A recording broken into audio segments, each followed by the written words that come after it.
May kalaban na si Sara Duterte. Pumoposisyon na mga kababayan yung ilan sa mga interesado. Ang sabi ni John B. Crimolia, pwede siya, basta tuwan-unawanan niyo kami. Ibig sabihin, walang iba, kundi sila lang ni Sara, naniniwala si John B. Crimolia, mananalo siya. Ni ano niya, Mr. Maravillas, yung masasabi mo? Lahat po, may karapatang mangarap.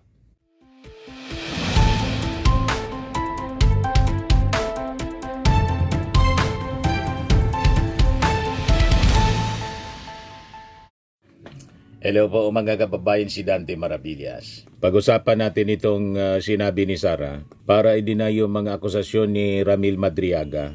Ang sabi niya, Madriaga's accusations nothing but noise meant to undermine possible presidential bid.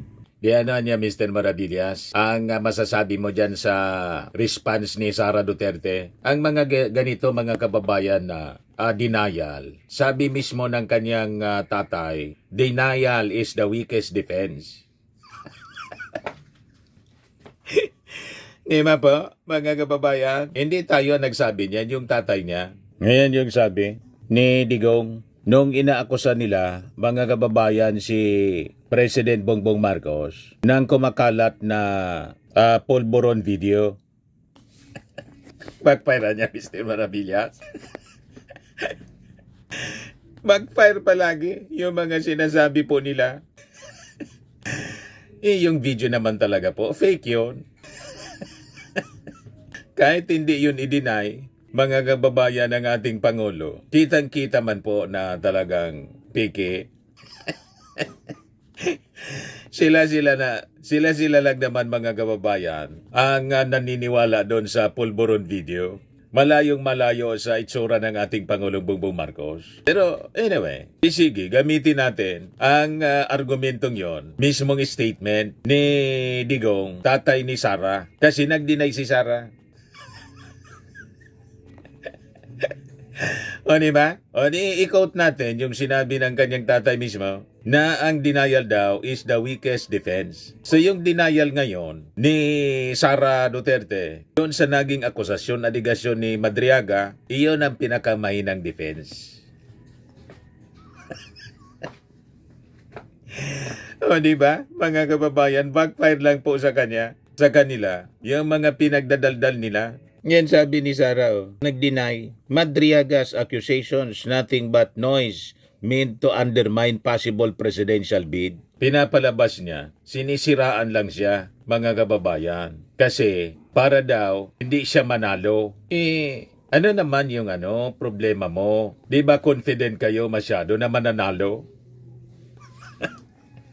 Di ba niya, Mr. Maravillas, may kalaban na siya, May lumitaw ng kalaban, si Sara Duterte. May lumitaw na po si DILG Secretary, John B. Crimolia, nag-announce na. Ayan sa interview kahapon ng ANC ni Karen Davila, sabi ni John B. Crimolia, presidential bid possible. Sabay palabas nitong siguro mga supporters nila, supporters din ni John B. Crimolia kasi open daw siya. O ito na, tandem ni Rimulya Hontiveros. Paano kung sila mag-tandem sa 2028 election, Rimulya Hontiveros? Di ba? Ayos na ayos. May kalaban na si Sara Duterte. Pumoposisyon na mga kababayan yung ilan sa mga interesado. Ang sabi ni John B. Crimolia, pwede siya, basta tuwan-unawanan niyo kami. Ibig sabihin, walang iba, kundi sila lang ni Sara, naniniwala si John B. Crimolia, mananalo siya. Ni niya, Mr. Maravillas, yung masasabi mo? Lahat po, may karapatang mangarap. Diba? Kaya tayo naman po, wala tayong problema na kumandidato kahit sino, pati si Sara Duterte, para mabigyan ng pagkakataon yung mga mamamayang Filipino na makapamili ng magiging susunod na leader sa 2028. Wala man tayong problema dyan. The more the merrier. So pinofloat na mga kababayan ni Jumbic Remulla, the possibility, testing the waters, paano ang mga mamamayang Filipino tatanggapin ang possibility na siya lalaban sa pagkapangulo. Di welcome. Di ba? Everybody, bawat mamamayang Filipinong kwalipikado, pwedeng mag-file ng Certificate of Candidacy. O ngayon, going back dito sa sa sinasabi ni Sara Duterte, to undermine daw, ito yung intensyon. Undermine yung possibility ng kanyang presidential run. Yun ang intensyon ni Madriaga. Di ano niya, Mr. Maravillas? Kumbinsido ka sa depensa ni Sara Duterte? Ang sabi nga ng kanyang tatay, denial is the weakest defense. Ngayon, nag-react din mga kababayan si Pulong. Sabi ni Pulong Duterte, itong anyang mga pag-atake laban sa kanyang kapatid na si Sara, double standard niya.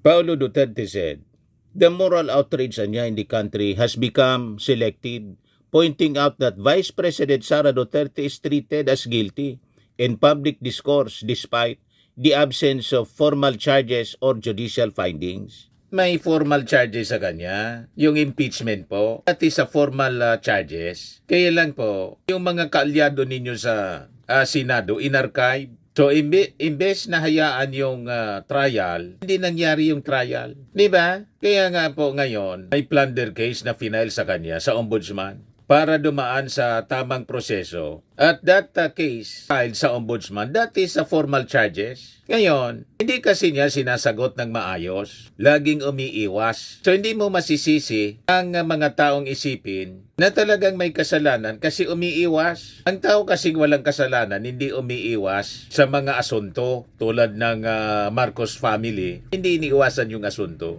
Hinaharap frontally. O ngayon, si Executive Secretary Ralph Recto finailan kahapon ng malversation and plunder ng isang grupo in relation doon sa sa 60 billion PhilHealth Fund. Napakaganda ng sagot ni Ralph Recto po. Plunder, graft, cases filed versus Recto Didesma over PhilHealth Fund transfer.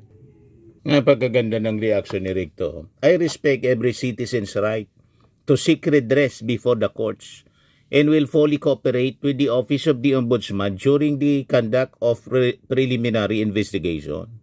I welcome the opportunity to clarify the issues raised by the Save Philippines Coalition with representation by the Office of the Solicitor General. O diba? Dapat ganyan po ang isang public official. Handa na harapin yung mga akusasyon. Pero si Sara galit na galit. Mga Duterte po, galit na galit, iwas pusoy. Kung wala kang itinatago, anong rason na iwasan mo na sagutin ng maayos imbes na blanket denial? Di ba pa? Mga kababayan, tulad ng naging aligasyon po ni Madriaga. So ang tawag natin dito mga kababayan, Sara's ghosting. Sara's ghost pattern. Ghosting po. Mga kababayan, ang ginagawa po ni Sara Duterte sa pagdepensa sa mga aligasyon laban sa kanya. Tulad ng paglabas po ni Mary Grace Piatos na hindi man kilala kung sino si Mary Grace Piatos hanggang ngayon. Di ba po? O ngayon, sabi ni Sara Duterte doon sa kanyang statement, hindi ko man niyang kilala si Madriaga. What? Wala niya akong kinalaman dyan. So wala pong counter affidavit siya. Nag-execute ng affidavit yung tao, si Madriaga. And in fact, mga kababayan, sinabmit ng kanyang abogado ni Atty. Palad sa ombudsman for the ombudsman to start an investigation, evaluation doon sa mga naging allegation po. And I think ngayon po, nasa proseso ng evaluation yung ating ombudsman. Sana naman po, si Ombudsman Boyeng Remulla, aksyonan ito agad-agad mga kababayan. Kasi walang counter affidavit itong si Sara Duterte. Walang dokumentong pabulaanan. Press statement lang lagi. Wala siyang malinaw na paliwanag mga kababayan. Sa batas po, negative defense po ito. Kapag may may affidavit tulad ng in-execute ni Madriaga at hindi po sinasalag ng ebidensya, nananatili itong may bigat.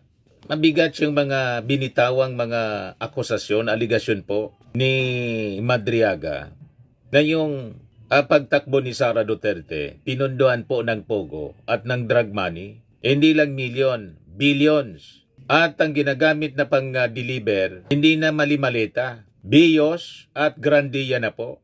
Yung alleged 1 billion diniliver nakalagay sa Grandia. Matindi. So ang mga ghost, mga kababayan, ghosting in ghost, tulad ng mga beneficiaries ng confidential funds, hindi na bago po sa pamilya Duterte.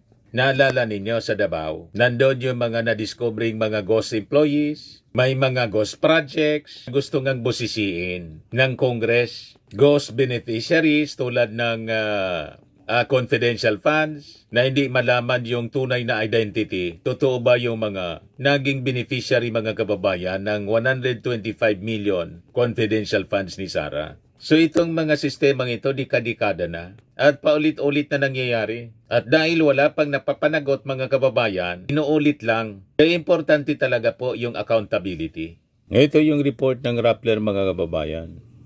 May 24, 2018 tungkol sa mga questionable workers sa Davao City. 11,000 questionable workers flagged by the Commission on Audit. Ito yung report ng Verafile, Davao City Ghost Employees Early Funders of Duterte's AG Case. Written by Ellen Tordesillas, October 23, 2024. Mahilig sa ghosting talaga po. Lahat ghost. Pati paliwanag ghost. You see? Yan, ayon sa Commission on Audit, 11,246 contractual workers na walang sapat na patunay ng trabaho. 2012 hiring spree, huling buong taon ng termino ni Sara bilang mayor. 110 consultants sa opisina niya, walang proof of services. Noong 2017, na-discover din ng COA na nasa payroll pa rin ang mga kadudadudang contractuals. Ibig sabihin, walang reforma dahil may red flag na, kahit may red flag na. Ganon mga kababayan. Sa testimony ni Arturo Las Cañas, na isang DDS insider, tumanggap umano siya ng 68,000 pesos buwan-buwan galing sa Davao City Government. Pinag-aambagan ng 10 hanggang 12 ghost employees. Sa panayam ng Vera Files, malinaw ang pahayag, ginamit ang ghost salaries para punduhan ang AG case. So ito ay public funds na ginamit sa krimen. So ito yung report ni Tordesillas sa Vera Files, Davao City Ghost Employees, Early Funders of Duterte's AG Case. So sabi dito, the House Quadcom Committee, Quadcom, which has uncovered gruesome information in its investigation of AG case, is now into tracing the money trail that financed former President Rodrigo Duterte's brutal war on drugs. It would be helpful for the Quadcoms to retrieve the interviews given by self-confessed Duterte's death squad, Arturo Las Cañas, informer and member Edgar Matubato. Yan yung sinulat mga kababayan ni Ellen Tordesillas ng Vera Files. So kung may ghost employees sa Davao, sa DepEd naman po, may ghost students. Ghosting po, mahilig sa ghosting. Ayan ghost students sa DepEd, 52 million pesos na halos mawala. Noong si Sara Duterte ang sekretary ng DepEd, 52 million ang muntik nang mapunta sa ghost students. 12 mga pribadong paaralan ang sangkot. Walang totoong estudyante pero may bayad. So ito pa, 19,000 ghost students at 239 million na refunds. Ayon kay Senator Sherwin Gatchalian, 19,000 ghost students sa gas TPE. So mabuti na discovery mga kababayan. Kaya yung inaasahang refunds niya abot ng 239 million. May paaralang nagbalik ng 80 million at 68 million. So ang tanong mga kababayan, kung walang ghost students, bakit may ganitong refund? Di ba? Buti na lang na-discovery po. Nakita ninyo, paulit-ulit lang, may pattern. Tapos, yung alam na natin mga kababayan, yung confidential funds, 125 million, another ghosting. Kasi yung mga beneficiaries doon, yung mga nakasulat mga kababayan, sa acknowledgement receipts, sabi ng Congress sa kanilang investigasyon, hindi malaman ang totoong identity. Kasi chinek po yung mga pangalan tulad ng Mary Grace Piatos, walang birth certificate, marriage or death record sa PSA. Pina-check po ng Quadcom. Lahat pike. So ginamit po yung mga pangalan para makapag-disburse ng milyon-milyong salapi mula sa kaba ng bayan. Ganon katindi. So sa accounting at criminal law mga kababayan, malinaw ito. Isa itong malinaw na prima facie anomaly. Patunay ng anomalya. At ngayon yung latest po, itong affidavit ni Madriaga na blanket denial po ang ginawa ni Sara Duterte. So payag kayo na ganun lang, blanket denial yung statement po ni Sara. So malinaw ang pattern po ng pag-uugali po ni Sara Duterte. Malinaw po na ang pananagutan ay hindi na po maiiwasan. Kasi po sa batas, kapag paulit-ulit yung modus, hindi po siya coincidence. Ito ay malinaw na intent. So sa hostisya mga kababayan, hindi pwedeng magtago sa mga multo, sa likod ng multo. Kapag pera na ng bayan yung pinag-uusapan po, wala dapat na hindi ko kilala. Dapat po may pananagutan. Tama po mga kababayan. Hindi po pwede yung laging iwas pusit palagi. Tama pa? Di ito Mr. Maravillas, yung naging statement na ngayon ni Rimulya, John Vic Rimulya, na ang binisita daw ni Sara, hindi man si Madriaga, kundi si Tebes. Ayan On Madriaga's claim, Sara Duterte visits BGMP, but for Tebes, sabi po ni Rimulya. She went there, but she talked to Arnie Tebes, sabi po ni John Vic Rimulya. Sabi po ng abogado ni Madriaga, nag-refuse daw kasi si Madriaga na makipagkita kay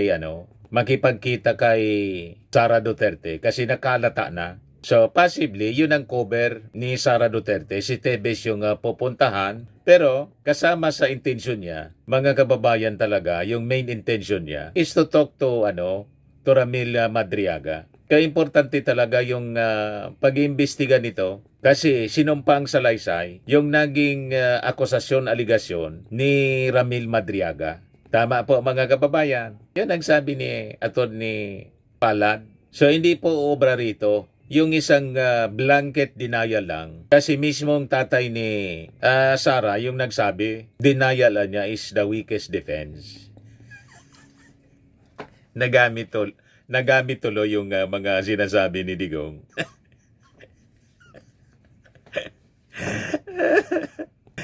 Nagamit tuloy sa kanyang anak mga kababayan. Siya yung nagsabi niyan Di gamitin din natin. Denial is the weakest defense. Totoo naman po na weakest defense talaga. Pero yung mini-mini nila na video ng ating Pangulo, Polvoron video, ay hindi mag-deny yung ating Pangulo doon sa sa Polvoron video. Kaya hindi yun pinapatulan. Halata naman po na talagang piki. Ang mismong magdi-deny doon, yung mismong Polvoron video, pinapakita nila na malinaw na piki. Hindi mo kailangang i-deny. Diba po? Mga kababayan, ayan man lang ang ating short video ngayon.